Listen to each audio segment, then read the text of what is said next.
In a lot of environments, we don't just want to have iSCSI connectivity, we also want to be able to boot off of the iSCSI LUNs that are across the network.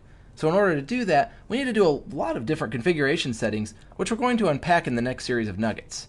In this nugget, we're going to take a look at creating the resource pools, meaning the IQN and the IP address pools required for iSCSI boot. iSCSI boot requires two different resource pools for us to create. The first of which we'll find on the SAN tab, and it's under pools, and it would be the IQN pools. So I'll right click, create an IQN suffix pool. Now IQN stands for an iSCSI qualified name, and we need to have these in order to create an iSCSI connection across the network. So we'll create a name for this pool. We'll call it boot-IQN. And the prefix we need to come up with is, it gives us an example here, we want it to follow the IQN formatting. Now, if you don't know what IQNs are or how they're formatted, I'd really advise that you take a look at the UCS Advanced Storage Networking skill, where we cover this in more detail. For now, we're going to use Cisco's IQN prefix, which would be IQN.1992-08.com.Cisco. That would be the prefix, and we can say next. And we have total freedom with this as far as what kind of IQN suffixes we're going to create.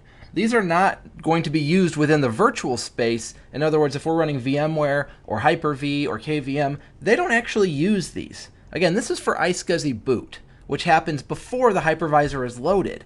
So Cisco UCS needs to fire up its iSCSI NICs, the connections to the iSCSI network, and needs to reach across the network before the hypervisor is even loaded.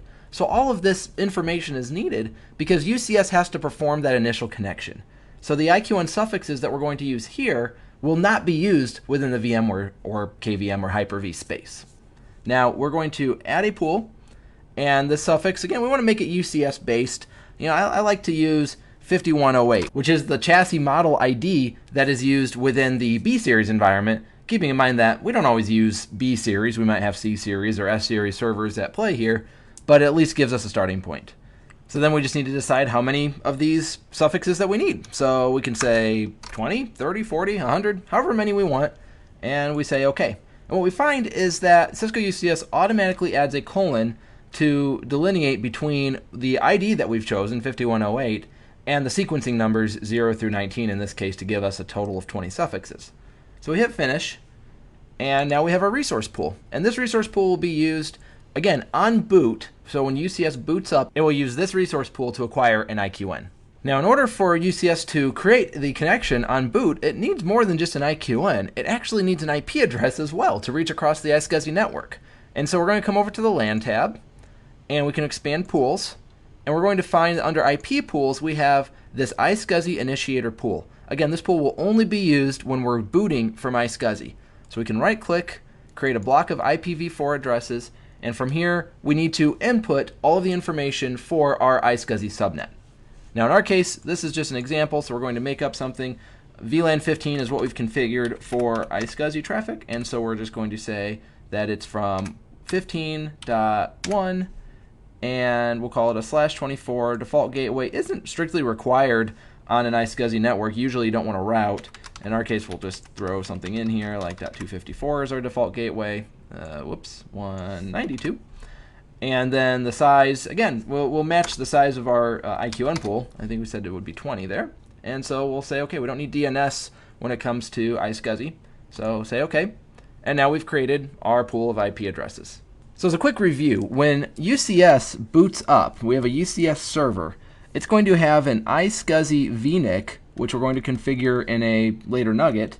The iSCSI VNIC that's going to reach out across the iSCSI network, this would probably be a VLAN on the existing infrastructure, to the storage array in order to boot.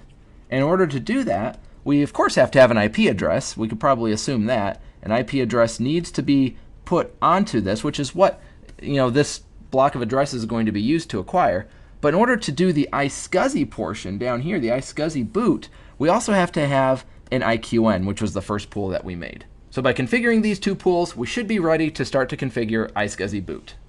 Booting from iSCSI does require some initial configuration, such as an IQN pool and an IP address pool. Both are required, as we saw at the end there, reaching across the network, we have to have an IP address. We also have to have an IQN in order to make the iSCSI connection. I hope this has been informative for you, and I'd like to thank you for viewing.